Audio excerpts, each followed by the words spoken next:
arrivée dans ce camp, j'ai senti l'amour qui était présent dans les yeux des sœurs, dans leurs bras, dans leurs paroles, dans les yeux de chacun de vous, même dans les yeux de certains serveurs. Je me suis dit, je suis baignée par l'amour, je suis transformée par l'amour et je sentais que l'amour m'environnait.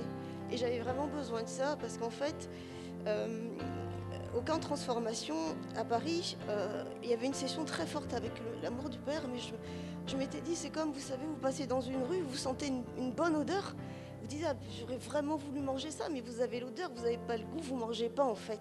Et je m'étais dit, il manque quelque chose. Et chaque fois, j'entendais Thierry dire, ouvrez vos cœurs, ouvrez vos cœurs. Je dis, mais c'est quoi ouvrir son cœur? J'ai pas de fermeture équerre sur mon cœur. Des fois, je faisais comme ça, j'ouvre mon cœur. On fait comment pour ouvrir son cœur? Ça veut dire quoi? Même ça m'agaçait parce que c'était pas concret pour moi. Et après, j'ai vraiment senti ici que mon cœur, il a été lavé. Mon cœur, il y avait plein de choses autour. C'est comme si le mineur, il va chercher de l'or, il se baisse pas, il ramasse pas l'or. Il prend du sable et puis il tourne jusqu'à ce qu'il voit la pépite. Et quand il va chercher des diamants, il va au burineur, à l'explosif. Et mon cœur, il était enveloppé de plein de choses. Et j'ai compris que le Seigneur, c'est pas parce qu'il m'aimait moins que les autres, c'est pas parce qu'il voulait pas. C'est pas parce qu'il n'était pas présent, c'est parce que mon cœur, il était tellement encombré de milliers de choses difficiles que j'arrivais pas à être connectée avec lui. Et ce que j'ai vécu ici, c'est vraiment ça. Ça veut dire que mon cœur a vraiment été débarrassé de tout ce qui l'encombrait.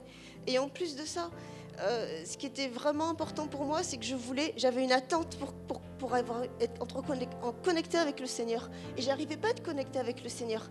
Il n'y avait rien à faire. Je voulais avoir un dialogue avec lui, mais ça ne venait pas, ça n'arrivait pas.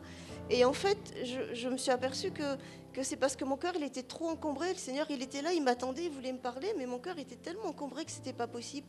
Et quand j'ai commencé et pour la première fois de ma vie, j'ai entendu la voix du Père. J'ai pris un soir un crayon, un papier, et le Père, elle a commencé à me parler. Et j'ai écrit, il m'a dit, mais j'attendais ce moment-là. J'attendais vraiment ce moment-là pour communiquer avec toi. Et ça, c'était très fort parce que je me suis dit, mais je sais pas, tout le monde entend la voix et moi, j'entends rien, je suis là et il se passe rien. Et mon cœur, et j'ouvre mon cœur et je fais ça et je sais pas, il n'y a rien. Et je comprenais pas. Et là, j'ai compris qu'en fait, que vraiment, le Père, il était là. Et c'est passé quelque chose de très, très important pour moi. Quand on a prié le cœur maternel de Dieu. Et comme disait la sœur, je savais que j'avais des manques à ce niveau-là. Et je rends grâce au Seigneur de m'avoir donné mes parents. Et ils ont fait aussi avec leurs manques à eux. Et en fait, le Seigneur, il a vraiment guéri mon cœur parce que j'ai une fille qui est grande maintenant. Et depuis qu'elle est petite, j'arrivais pas à la prendre dans mes bras. C'était vraiment impossible. Et pour une maman, de pas arriver, pas parce que je ne voulais pas, parce que je ne le désirais pas, mais il y avait quelque chose qui fait que je ne pouvais plus la prendre dans mes bras. Et là, je sais, parce que je sais que quand je vais arriver à la maison, je vais pouvoir de nouveau, après plus de 20 ans, reprendre ma fille dans mes bras.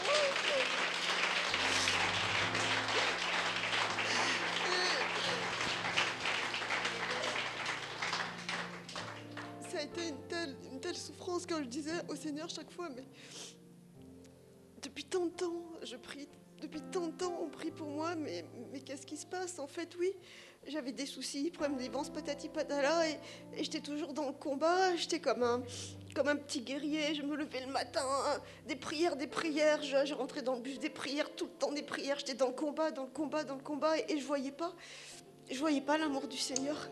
Je voyais pas que le Seigneur, il était là.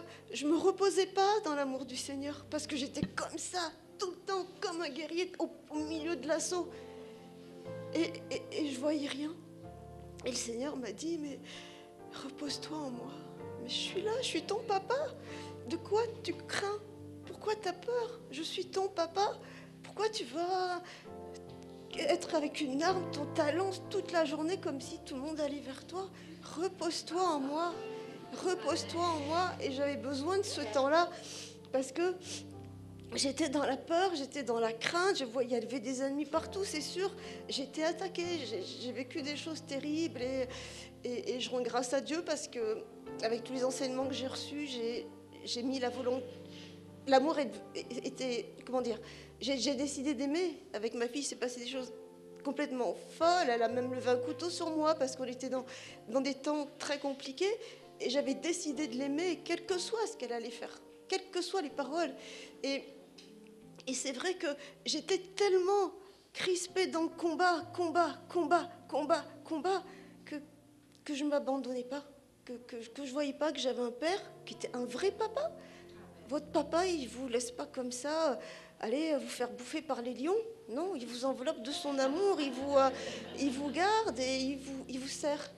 Et vraiment, je rends grâce à Dieu pour ce temps parce que la rivière d'amour a coulé partout, de tous, en permanence. Et j'avais vraiment besoin de ça pour me laver complètement. Et je voulais finir par un verset que j'ai trouvé. Ce verset, c'est un verset que j'avais jamais lu comme ça parce que tout compte fait, c'est 2 Pierre 3,9, mais c'est dans la version Parole de vie. Et bon, c'est quand le Seigneur va venir. Et ça dit, le Seigneur va bientôt accomplir sa promesse. Pourtant, certains disent qu'il est en retard.